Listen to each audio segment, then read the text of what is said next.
বেশি চিনি এমনও না, আবার চিনি না তেমনও না, মোটামুটি চিনি। ওদের খাবার খাওয়ানো বা ওদের খাবার কেনা এটা কিন্তু আমি নিজেই করি। আমারটা বেশি দামি আর তোমারটা একটু কম দামি, এই জিনিসটা এখন প্রকট। বেসিক্যালি ছোট থেকে আমি নিজেই হাটে চলে যাই, বাবার সাথে যেতাম, এখন বাবার বয়স হয়ে গেছে, এখন হাজব্যান্ডের সাথে আসছি। গত বছর অবশ্য আমি একাই কিনেছি, আমার বাসার কাছে যে হাট ছিল। আর আমাদের এখানে আসার মূল কারণটা হলো যে আমরা একটু দেশি গরু চাচ্ছিলাম, মানে এই যে অ্যাগ্রো বেস যেগুলো বা ফার্ম বেস যেগুলো, এগুলো পছন্দ করি না। একটু ছোট, একটু মিডিয়ামের ভিতরে যেগুলো দেশি খাবার খাওয়ানোর মাধ্যমে যেগুলো বড় হয়ে আপনার যেগুলো মানে মাংস কুরবানির উদ্দেশ্য তো আর নিজের জন্য না, বিলিয়ে দেওয়ার জন্য। তারপরেও যেন সব মানে মাংসটা যেন পানি না বের হয়, মানে কাটার পরে যেগুলো অনেক সময় ইঞ্জেকশন দিয়ে ফোলানো হয়, এই সব কিছু চিন্তা ভাবনা করে একটা নেওয়ার ইচ্ছা আছে। এইসব মাথায় আপনি চিনেন গরু?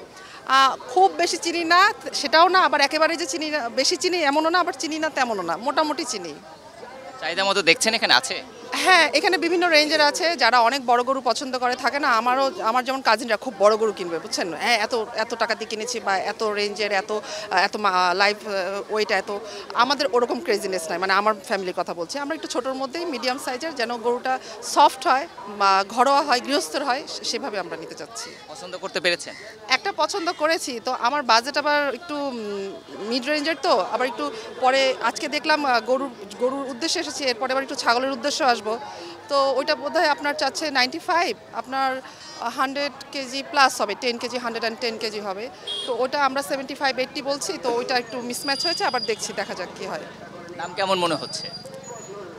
এখন একটু দাম আপনার অ্যাভারেজ যাবে, বাট আর কয়দিন পরে কিন্তু এটা আবার একটু বেড়ে যাবে, যেহেতু সবাই তখন কিনতে আসবে। এখন এতদিন আগে একটু গরু রাখার জায়গারও একটু প্রবলেম থাকে অনেকের, সব মিলাই কিন্তু এখন একটু মিডিয়াম যাবে, আমি যেটুকু ফিল করছি, তাই না? আর কয়দিন পরে কিন্তু একটু বেড়ে যাবে। আপনার জায়গা আছে? হ্যাঁ, আমার জায়গা আছে, সেজন্য আমি এসেছি।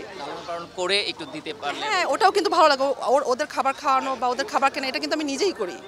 ঠিক আছে, নিয়মত হয়তো তাই এরকম। হ্যাঁ, নিয়ম এরকম। আবার যখন হচ্ছে আমার ছোটবেলায় আমার দাদা বাসা যখন কুরবানি দেওয়া হতো, আমি কিন্তু কসাইদের সাথে বসে কাটতাম, পিস করতাম, তারপর বিলাতাম। এবং তার আগে যে খাওয়ানো টাওয়ানো বা যতটুকু করার চেষ্টা করছি, মানে বিজি লাইফে, মানে আমি থাকি শহরে, কিন্তু মানে রুট লেভেলে সব কিছুই করার চেষ্টা করি। কুরবানি কোথায় করেন? শহরেই করেন? না, হ্যাঁ, এখন আমার বাবা মা প্যারেন্টস আর ইনলসটা ঢাকাতেই, তো আমরা এখানেই করি এখন। এই যে একটা কিনবো অনেক বড় দামি গরু, আমারটা বেশি দামি আর তোমারটা একটু কম দামি, এই জিনিসটা এখন প্রকট। আমরা কখনো এই কম্পিটিশনে কিন্তু আমার ফ্যামিলি বা আমি পার্সোনালি, আমার কাজিন বা আমার পরিচিতরা থাকে, কিন্তু তুমি বাবা বেশি কিনেছো, আমি কম কিনেছি, ইটস ফাইন, নো প্রবলেম। এটা থেকে আসলে আমাদের বেরিয়ে আসা দরকার। আর যারা গৃহস্থ, তাদেরকে একটু বেশি ইন্সপায়ার করা দরকার। আমাদের যে এখন ইকোনমি, এটাতে কিন্তু যারা অল্প কিছু মানুষ বেশি লাভ করছে, যেমন এই যে অ্যাগ্রো বেসড, কিছু অ্যাগ্রো বেসড দেখবেন খুব বেশি নাম করে গেছে, ওদের যে হাই প্রাইস, এগুলো কিন্তু খুব মার্কেট ডমিনেট করে বা মার্কেটের ভ্যালুটা এত আপ ডাউন করে, যেটা রিজনেবল প্রাইস সেটা কিন্তু এমনি হাই চলে আসে। এগুলো কিন্তু একটু লক্ষ্য করা দরকার। আমরা যারা ক্রেতা, তাদেরও কিন্তু এটা লক্ষ্য করা দরকার। গরুর হাটে কি থাকবে? গোবর থাকবে, এটা স্বাভাবিক। এটা যদি আপনি এটা স্বাভাবিকভাবে নিতে না পারেন, তাহলে তো গরুর হাট আপনার ভালো লাগবে না।